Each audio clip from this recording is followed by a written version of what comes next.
औज़ुबिल्लाहिस्समीउल अलीम मिनश्शैतानिर रजीम बिस्मिल्लाहिर्रहमानिर रहीम।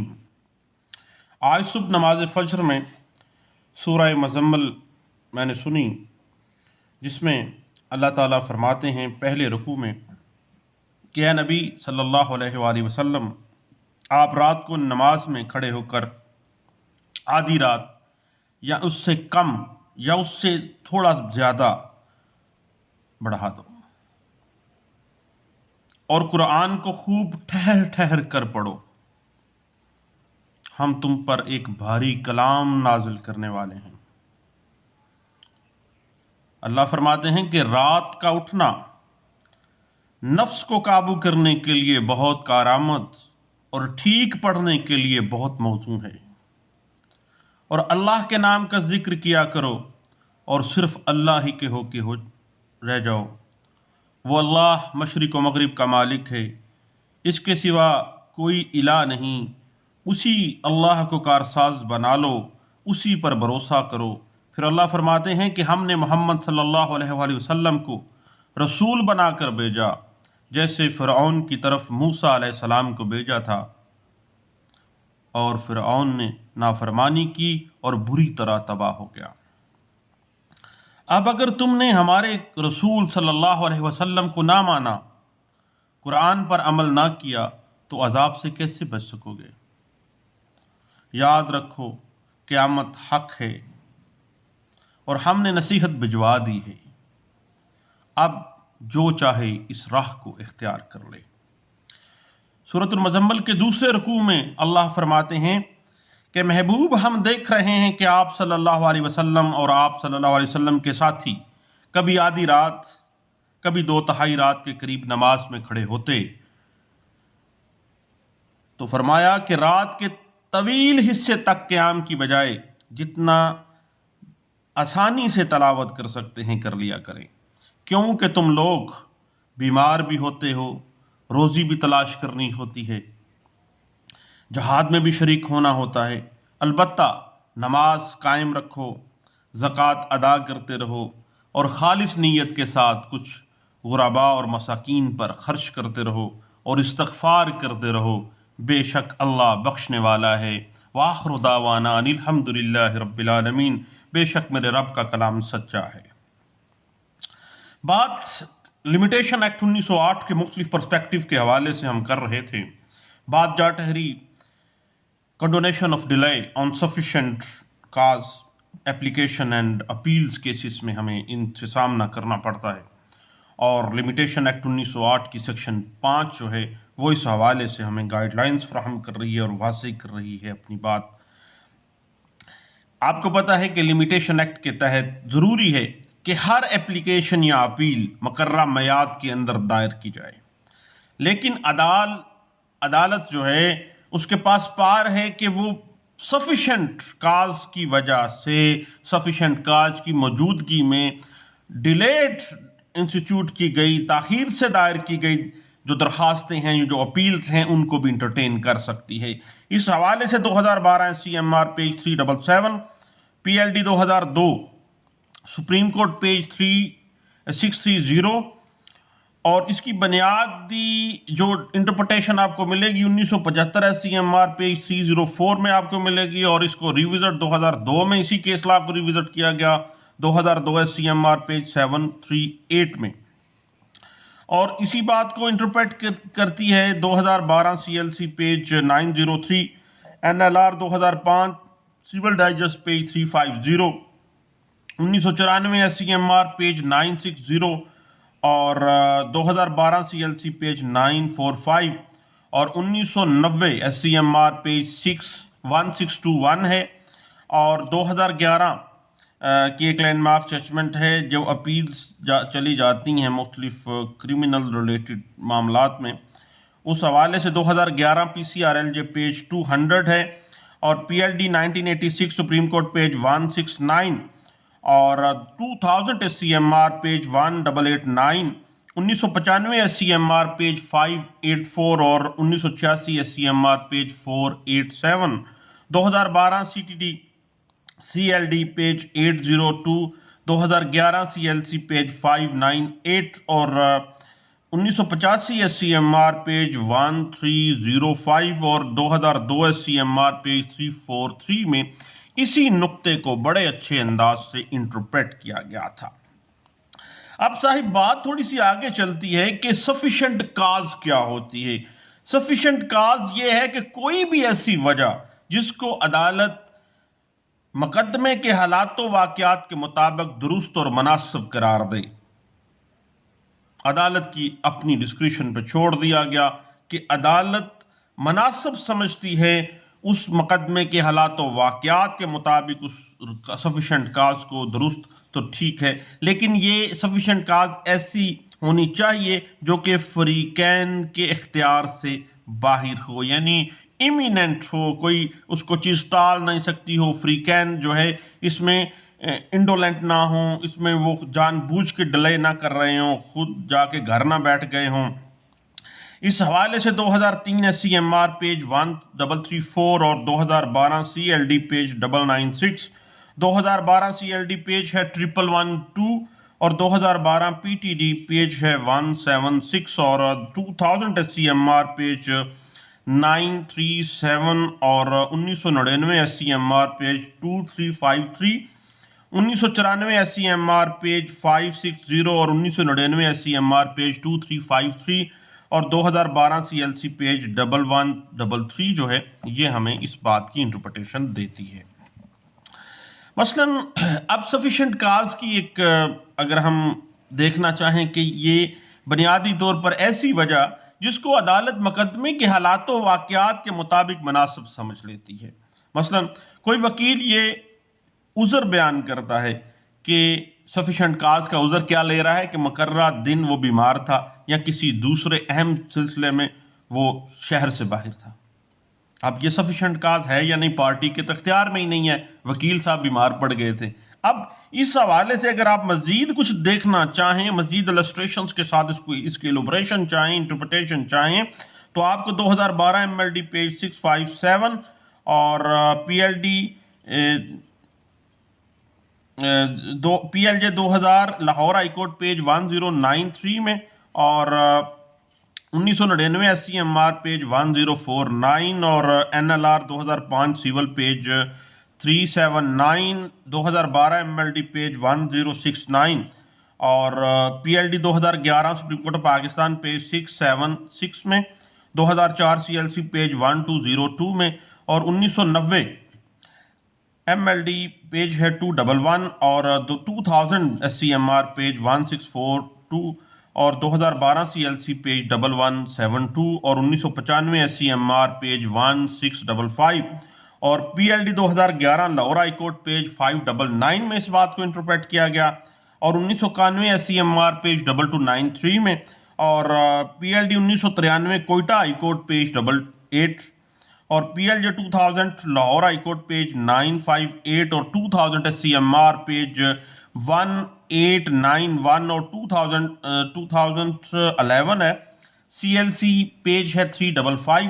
और 2002 SCMR page 1034 जो है वो इस बात को इंटरप्रिटेशन देती है। और इस बात के ऊपर मजीद अगर आप देखना चाहें तो 1991 SCMR पेज 1399 और 2003 PLR सुप्रीम कोर्ट पेज 430 और PLD 1984 सुप्रीम कोर्ट पेज 289 और 1991 SCMR पेज 520, 1995 SCMR पेज 584 और PLD 2003 सुप्रीम कोर्ट पेज 724 और 2003 PLC ये सिविल सर्विसेज की अपील्स के केसेस में आ गया और पेज था 796 में इस बात को इंटरप्रेट किया गया था।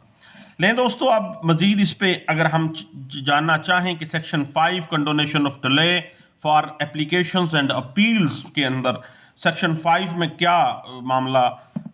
जो स्टैट्यूट है लिमिटेशन एक्ट 1908 वो क्या देना चाह रहा है,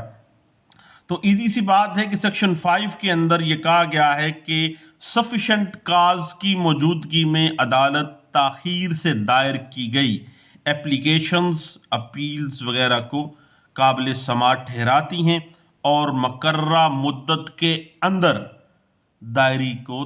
प्रज्यूम कर लेती है, तसव्वुर कर लेती हैं कि ये मुकर्रा मुद्दत के अंदर अंदर ही इसको दायर किया गया था। ये सेक्शन 5 का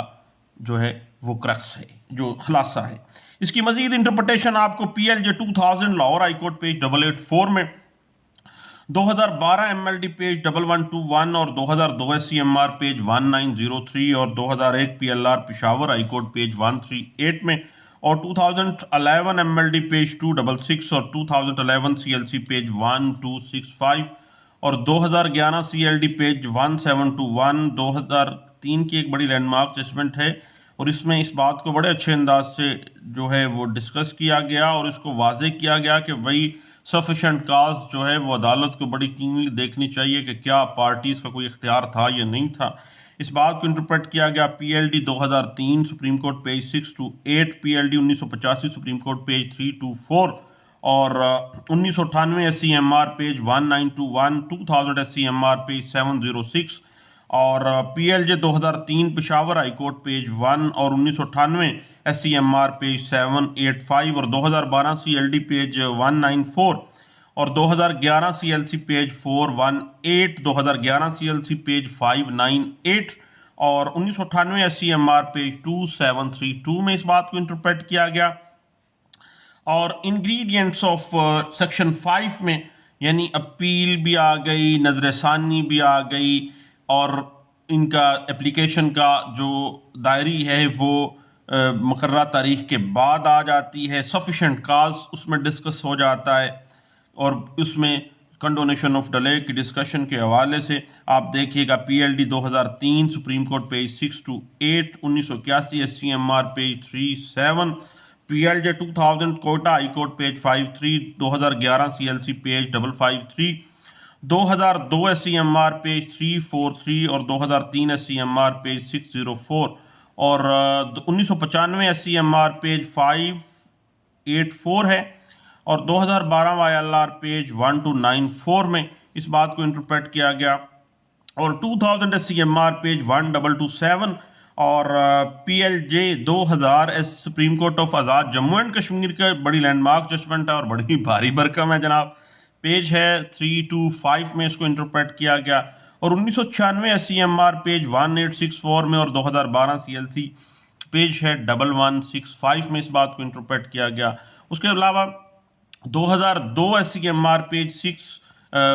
416 में इस बात को 416 नंबर सफ़ा है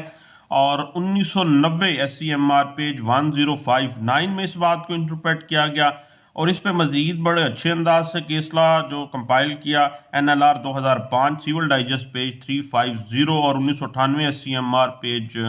2376 और 1996 SCMR पेज 727 और 2003 SCMR पेज 1840, 2002 SCMR पेज 677 और 1998 SCMR पेज 307 और 1998 SCMR पेज 1921 और 2000 SCMR पेज 1642 और 2001 PLR सुप्रीम कोर्ट पेज 661 में और 2000 SCMR पेज 1135 में, 1980 SCMR पेज 964 और 1984 SCMR पेज 890 और 2005 CLC पेज 56 और PLD 2003 सुप्रीम कोर्ट पेज 913 और PLD 2011 पिशावर हाईकोर्ट पेज 256 और 1994 SCMR पेज 2039 में इन इंग्रेडिएंट्स को बड़े अच्छे अंदाज से छोटे छोटे पॉइंट्स को लेके बड़े अच्छे अंदाज से डिस्कस किया गया था। अब मामला आ जाता है कि सेक्शन 5 जो है लिमिटेशन एक्ट 1908 जो कि condonation of delay appeals and applications पे हमें ग्रांट कर दी है ड्यू टू ऑन सफिशेंट काज। उसका मकसद ये है कि मुतासरा शख्स को इस सूरत में जो रिलीफ फराहम किया जाए जब उसके पास हकीकतन कोई सफिशेंट काज मौजूद है जिसकी बिना पर वो लिमिटेशन एक्ट के अंदर स्पेसिफाइड डेज जो हैं उसके अंदर अदालत में एप्लीकेशन या अपील दायर नहीं कर सका था। इस हवाले से 2005 MLD पेज 3803, 2005 SCMR पेज 126 और PLJ 2005 supreme court of Azad Jammu and Kashmir का फैसला पेज 208 1999 SCMR पेज 249 और PLJ 2000 supreme court of Azad Jammu and Kashmir page 271 में इस मामले को अच्छे अंदाज से इंटरप्रेट किया गया। 1997 SCMR पेज 1393, 2003 CLC पेज 1452 और 2011 CLC पेज 629 और NLR 1989 SCJ पेज 96 है। 1980 SCMR पेज 964 और 2003 MLD पेज 1677 है। PLD 2003 सुप्रीम कोर्ट पेज 159 में इसी पॉइंट को दोबारा डिस्कस किया गया। 2012 CLD पेज 194, 2011 SCMR पेज 1341 और 1999 SCMR पेज 249 और 1991 SCMR पेज 1592 में और 2003 SCMR पेज 1300 में और 2004 SCMR पेज 524 में और 2006 SCMR पेज 95, 2011 CLD पेज 1655 और 2002 SCMR पेज 1405 और 2003 SCMR पेज 176 में इस बात को इंटरप्रेट किया गया। 1998 SCMR पेज 2296 और PLD 2000 सुप्रीम कोर्ट पेज 94 और 2000 SCMR पेज 847, 1997 SCMR पेज 1224 और 2003 SCMR पेज 1840 और 2012 CLD पेज 194 और 2002 SCMR पेज 343 और 2002 SCMR पेज 122 और 1995 SCMR पेज 323 और 2003 SCMR पेज 3854 है और 1995 SCMR पेज 836 और 1999 SCMR पेज 795 और 1995 SCMR पेज 20 और 2003 SCMR पेज 1284, 2002 SCMR पेज 1303 और 2002 CLD page 1464, 2011 MLD page 1149, 2004 SCMR page 497 और 1994 SCMR पेज 1132 में इसी पॉइंट को बड़े अच्छे अंदाज से इंटरप्रेट किया गया था। अब डिटर्मिनेशन ऑफ सफिशिएंट काज की तरफ आते हैं साहब। छोटे छोटे पॉइंट्स हैं जिन पे आपको बाज़ औक़ात प्रीपोजिशन अटक जाती है। आप उस हवाले से मैं साथ साथ केस लॉज बता रहा हूँ, आप वो केस लॉज लाइब्रेरी में से ले सकते हैं, लेकिन शर्त ये है कि लाइब्रेरी अगर मैनेज हो तो फिर निकल आते हैं, अदरवाइज़ फ्री लाइब्रेरी किसी और कहीं ना कहीं से मिल ही जाता है। तो साहिब मामला ये है कि मुख्तलिफ जो कानूनदान हैं उन्होंने डिटर्मिनेशन जो है सफिशेंट काज की वो मुख्तलिफ असूल बयान किए होते हैं। मसलन पहली चीज़ है इनएविटेबल रीज़न, यानी नागज़ीर वजह होगी, यानी ऐसी नागज़ीर वजह की मौजूदगी जिसके बाद जो मुतासरा शख्स है वो अपील या एप्लीकेशन मुकर्रर मुद्दत में दाखिल नहीं कर सका है, पहली बात। उसके बाद दूसरी बात आ जाती है नेक नीयती।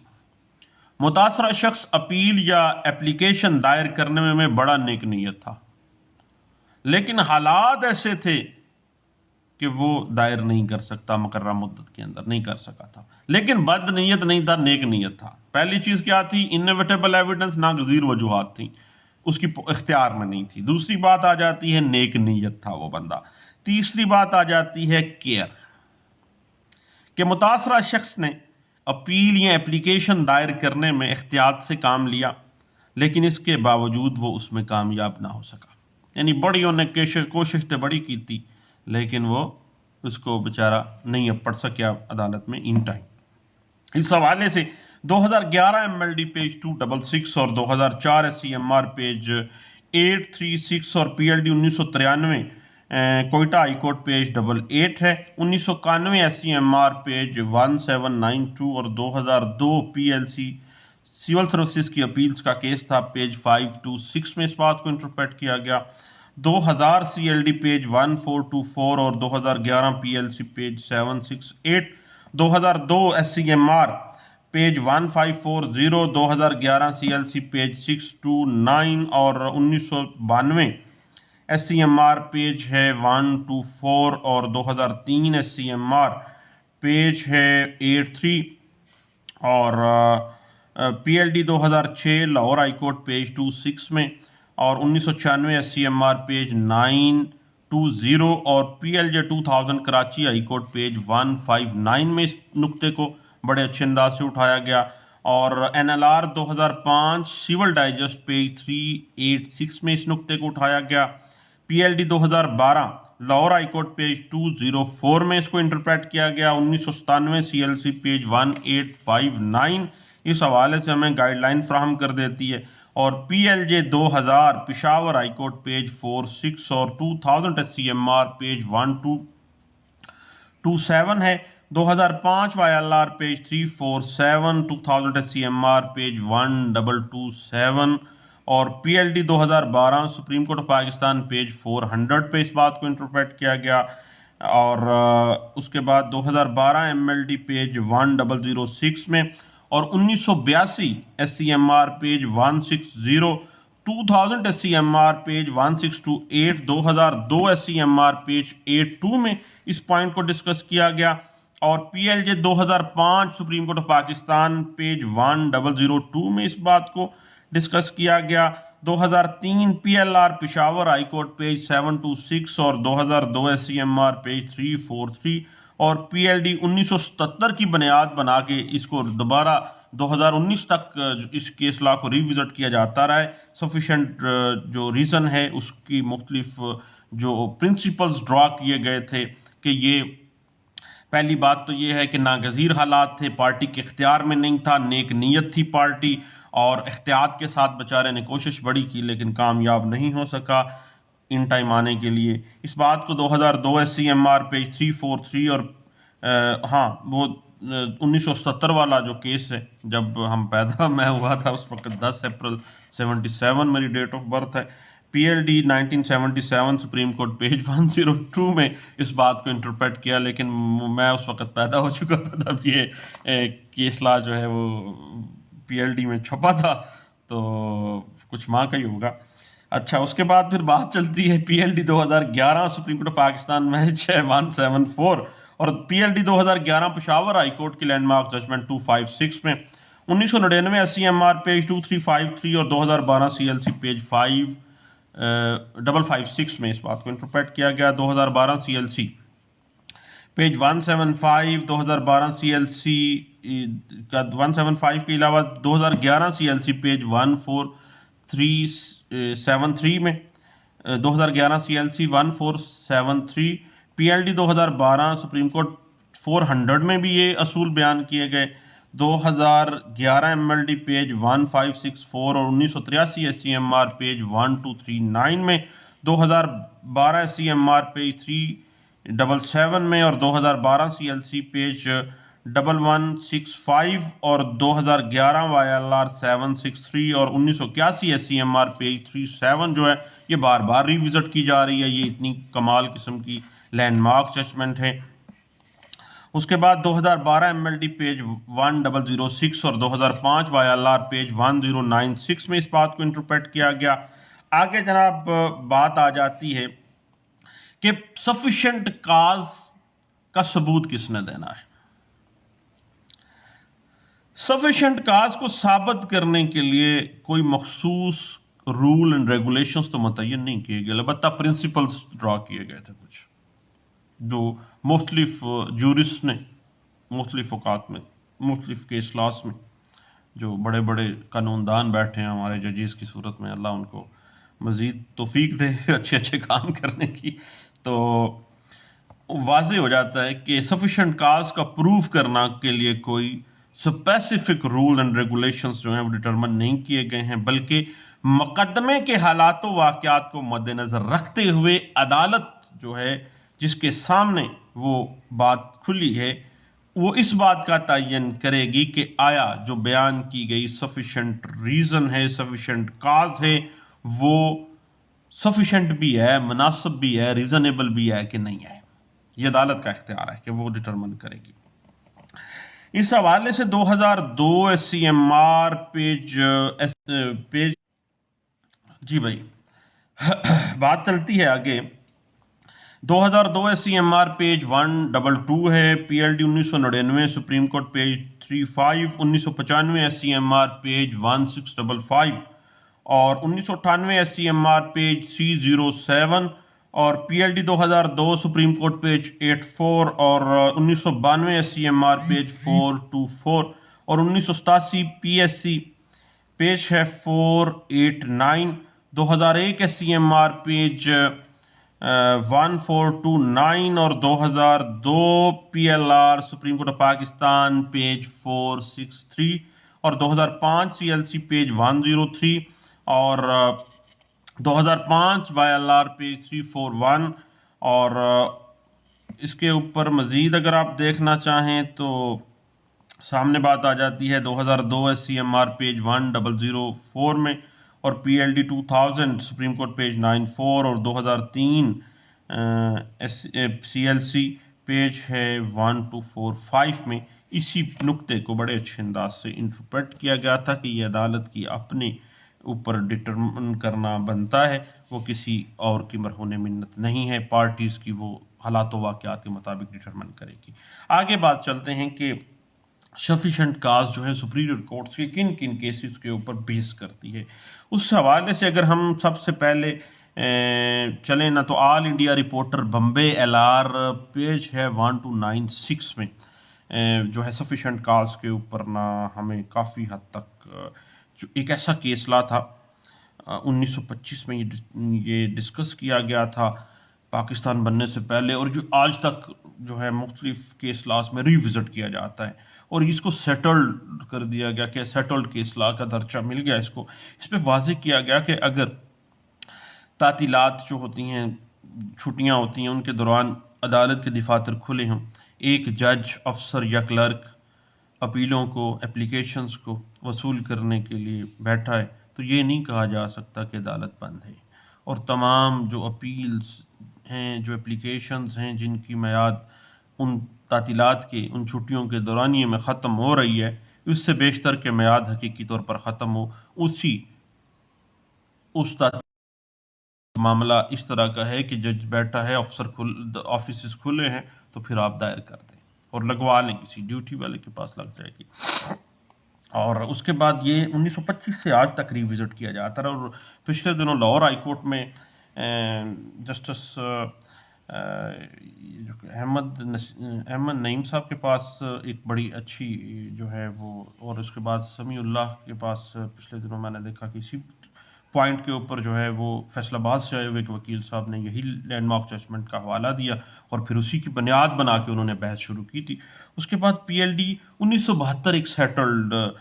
और लैंडमार्क जजमेंट है इस हवाले से। पीएलडी 1972 कराची हाई कोर्ट का फैसला पेज 103 में इस बात को इंटरप्रेट किया गया था और इसके इस्लाम में ना एक इन्फॉर्मिटी और बंदे का बूढ़ा होना जो है वो भी एक सफिशेंट काज के सामने आता है। इसमें ये अपील लेट हो गई तो जो एपेलेंट था उसने मौक़िफ़ इख्तियार किया कि वो एक बूढ़ी औरत है और गुर्दों की बीमारी में मुब्तला है और उसके अलावा कोई ऐसा मामला नहीं है, मैं तो जनाब वकील ही नहीं इन टाइम कर सकी है, तो फिर अदालत ने फिर उसको रिलीफ जो है वो दिया था और इसी बात को फिर PLD 1978 Lahore high court page 959 में जो है रिविज़िट किया गया और उसमें बड़े अच्छे अंदाज से वाज़ेह किया गया कि गलत किस्म का जो शक है वो सेक्शन 5 लिमिटेशन एक्ट 1908 के मफहूम में काफ़ी सॉलिड ग्राउंड है, सफिशेंट काज है। गलत किस्म का मशवरा जो है वो मियाद की तोसी का ना तो माकूल सबब था और ना ही हो सकता। आप ये कहेंगे वकील ने मशवरा गलत पाता सी, ये कोई जो है वो माकू सफिशेंट काज नहीं है। अलबत्ता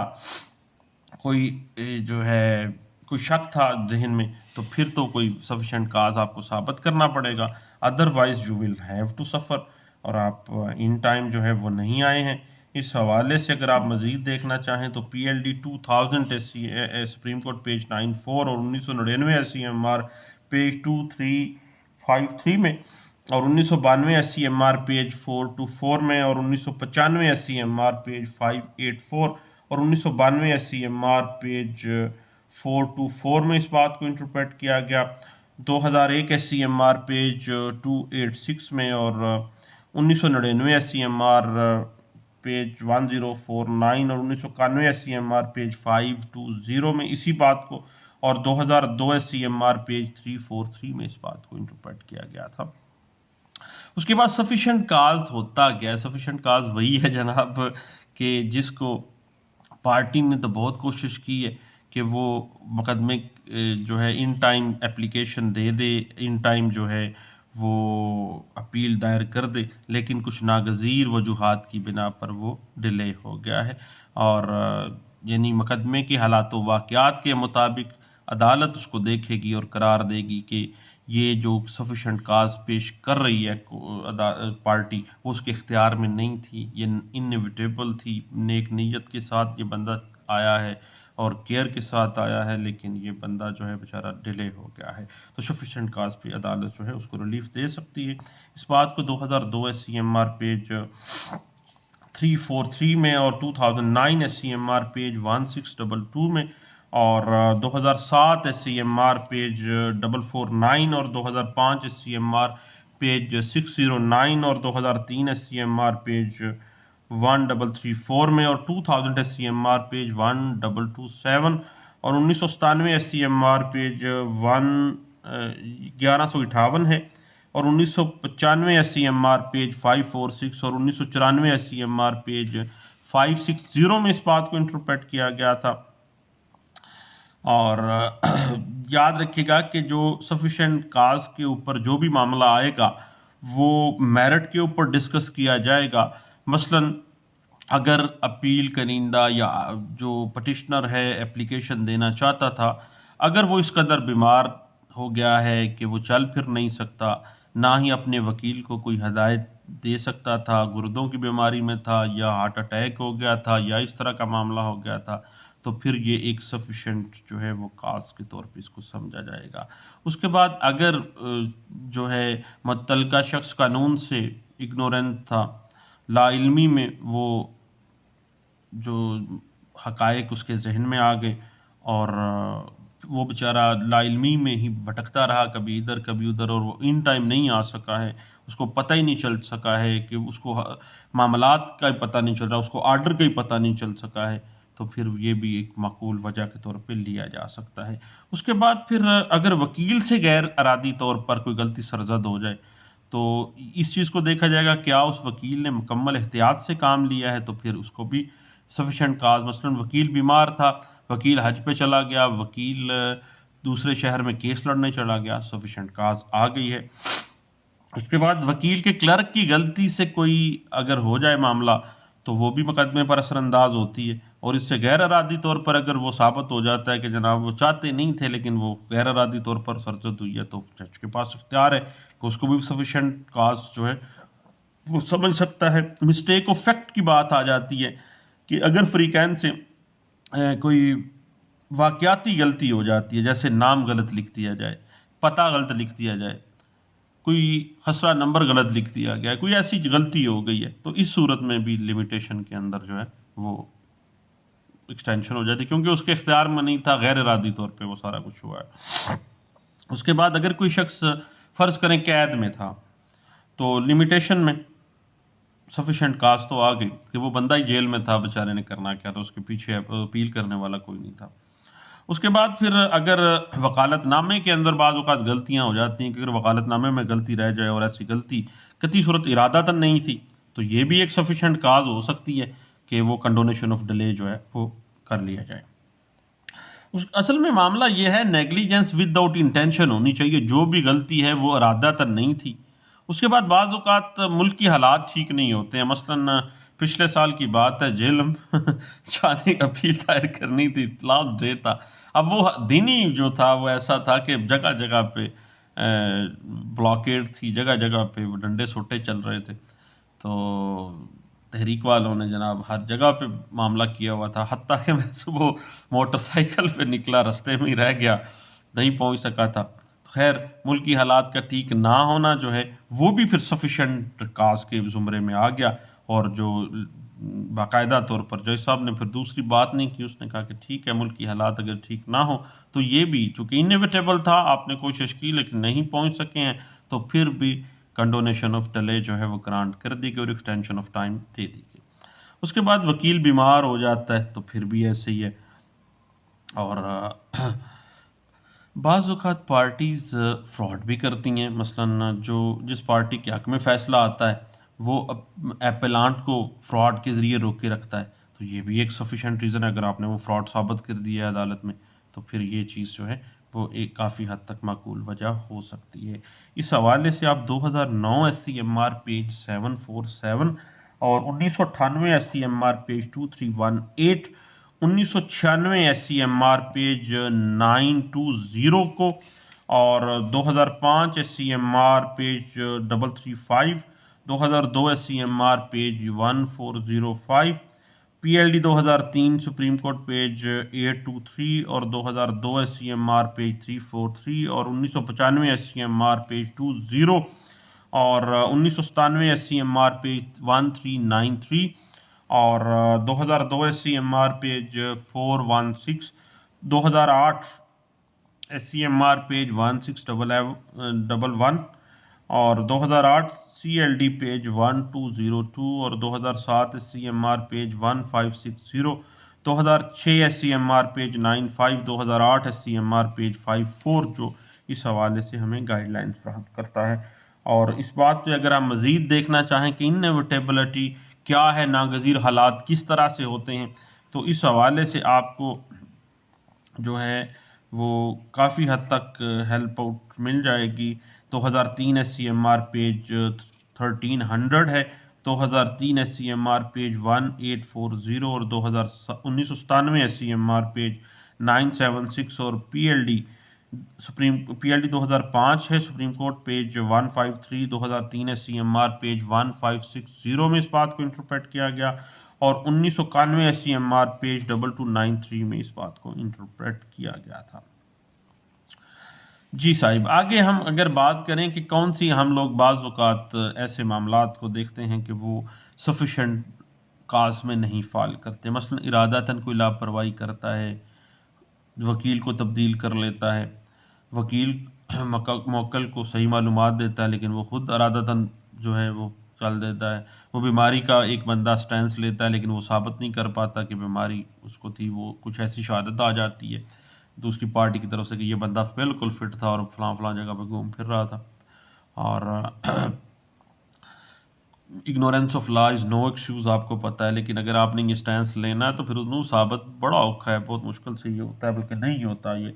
उसके बाद गुर्बत जो है वो कोई सफिशेंट काज नहीं है कि भाई मैं गरीब था मेरे पास पैसे नहीं है, ये कभी भी सफिशेंट काज नहीं रहा है, क्योंकि पाकिस्तान में कानून तो महंगा है शुरू से ही, और किसी वकील ने उसको गलत मशवरा दे दिया तो ये भी सफिशेंट काज नहीं था। और कानून में कोई तरमीम आ गई थी कि जल्दी आपने ये एप्लीकेशन देनी है या जल्दी आपने ये अपील फ़ाइल करनी थी और आपको पता नहीं चल सका, तो ये जो है लाइलम होना जो है ये कोई सफिशेंट काज नहीं आएगी। इस हवाले से अगर हम मज़ीद कुछ देखना चाहें ना जी,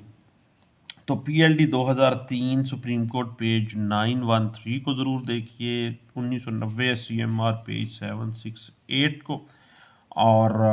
2005 SCMR पेज 1933, PLD 1986 सुप्रीम कोर्ट पेज 234, 2007 SCMR पेज 510,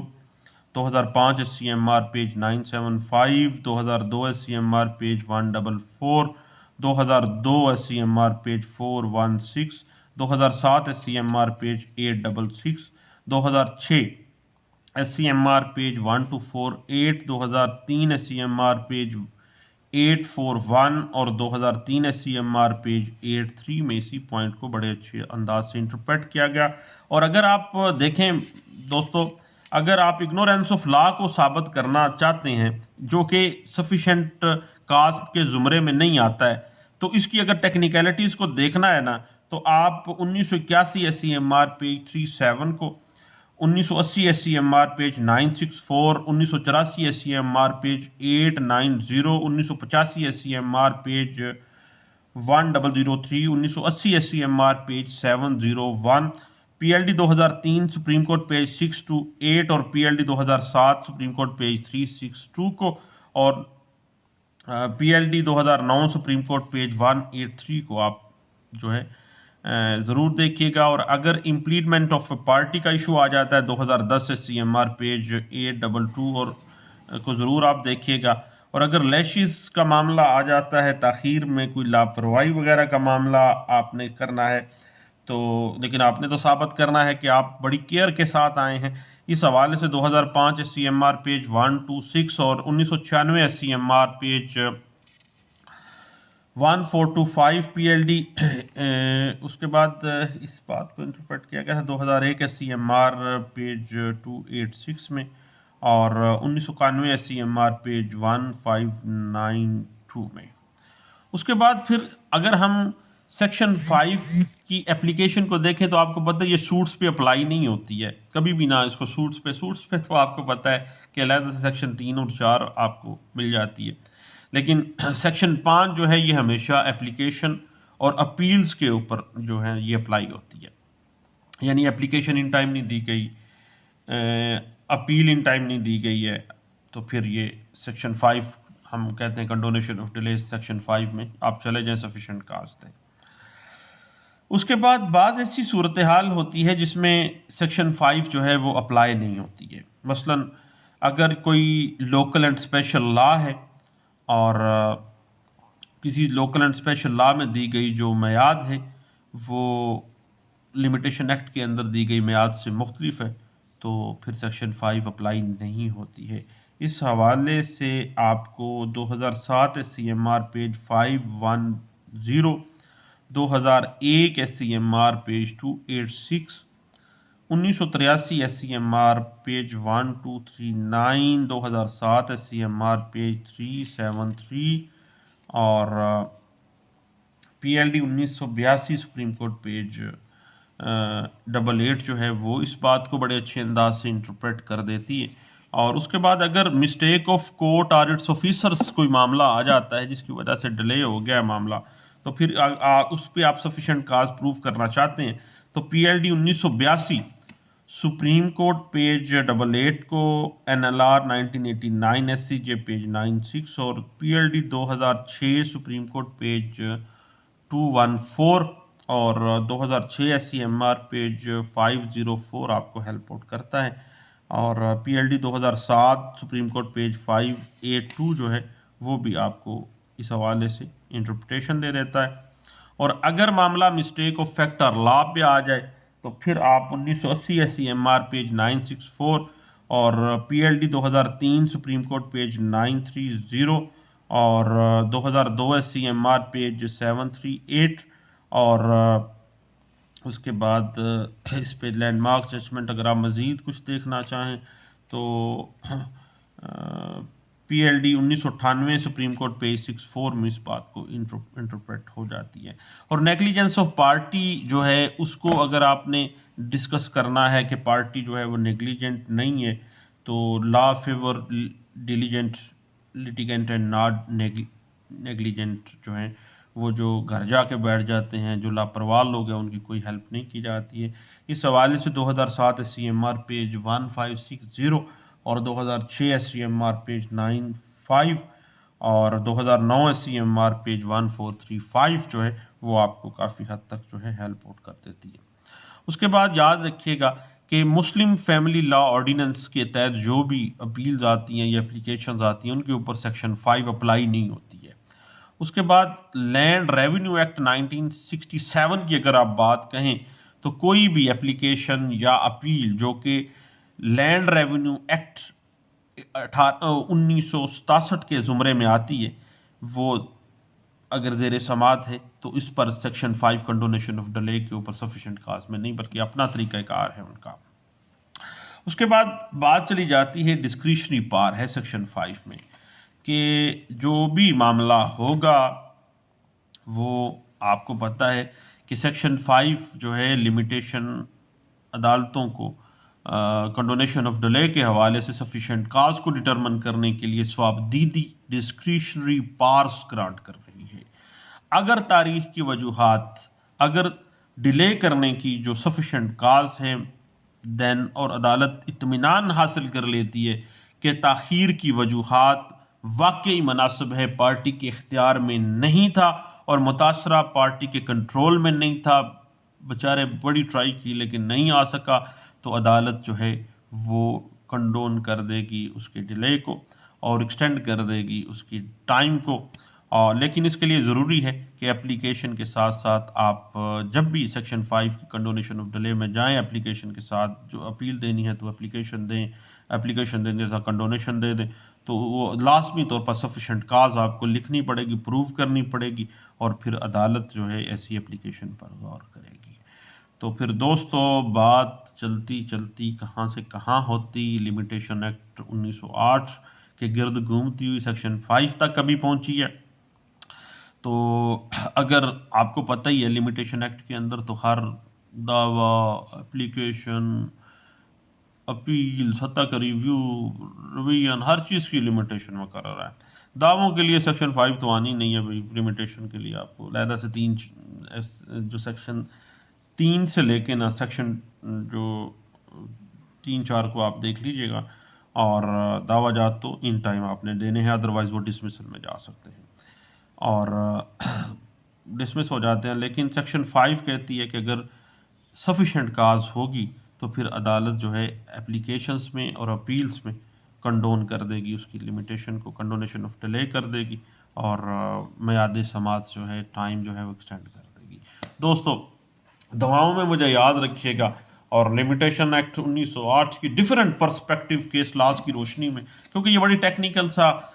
कानून है, बड़ा खुश्क सा है, लेकिन सर्दियां हैं, खुश्क मेवाजात भी खाते हैं, चाय शाय भी पीते हैं, कॉफ़ी भी लेते हैं और दिमाग खुश्क भी रहता है। तो फिर मैंने कहा कि चलें ये खुश्क सब्जेक्ट जो है लिमिटेशन एक्ट 1908 इसके मुख्तलिफ पर्सपेक्टिव पे गपशप लगाई जाए। तो दोस्तों ये गपशप है, इसको सीरियस नहीं लेना है। केस लॉज मैं साथ साथ बताता जाता हूँ। अगर आपको कोई केस लॉ ढूंढने में कोई कभी भी कोई प्रॉब्लम फील हो तो मेरे पास केस लॉज जो हैं वो आपको मिल सकते हैं। मसलन आज मैंने जो केस लॉज बताए हैं वो मेरे पास वो टेबल पे पड़े हुए हैं, यानी इसमें मैंने कुछ अदालतों में इस्तेमाल भी कर चुके हैं, लेकिन काफ़ी हद तक मेरे पास पड़े भी हैं। आप मुझसे कभी ज़रूरत पड़ जाए तो हम इंशाल्लाह शेयर भी कर लेंगे। और देखें बात एक दूसरे से शेयर करने से आगे चढ़ती है। अगर कोई बात को छुपा जाए, नॉलेज का पता चल जाए और आप उसमें बुखल कर लें, तो आपको पता है कि अगर बुखल जो है, इल्म का बुखल जो है वो सबसे बड़ी कंजूसी है, बुखल है। अपने दोस्तों को, अपने अहबाब को बात बताएं, ज़रूर बताएं, अदरवाइज़ जो देखें आप मुजरिम होंगे। अल्लाह ने आपको ये इल्म जो है वो एक अमानत के तौर पर दिया है। बाकी रिज़्क़ का जहाँ तक मामला है तो अल्लाह बेहिसाब रिस्क देने वाला है। वो तो बैठे बैठे वहाँ से रिस्क की आना शुरू हो जाता है जो बंदा कमान में भी नहीं होता है। ये सब अल्लाह के ऊपर अगर आप तवक्कल करेंगे, यकीन करेंगे तो देखिएगा फिर कैसे फिर आप रिलैक्स होकर अपने काम करेंगे, पैसा आपके पीछे पीछे आता रहेगा और आप रिलैक्स होकर अपने मामलात करें। तो दोस्तों दुआओं में मुझे ज़रूर याद रखिएगा और इंशाल्लाह मज़ीद इस पे हम गपशप लगाते रहेंगे। लिमिटेशन एक्ट 1908 के जो मुख्तलिफ अमेंडमेंट्स हुई हैं, अपडेट्स हुई हैं और इसके ऊपर जो मुख्तलिफ केस लॉज के पर्सपेक्टिव पे, यानी जब से हम मुख्तलिफ चीज़ों को देख रहे हैं, इंशाल्लाह इस पर मज़ीद बातें भी होंगी। दुआओं में मुझे याद रखिएगा। Thank you. अल्लाह हाफिज़।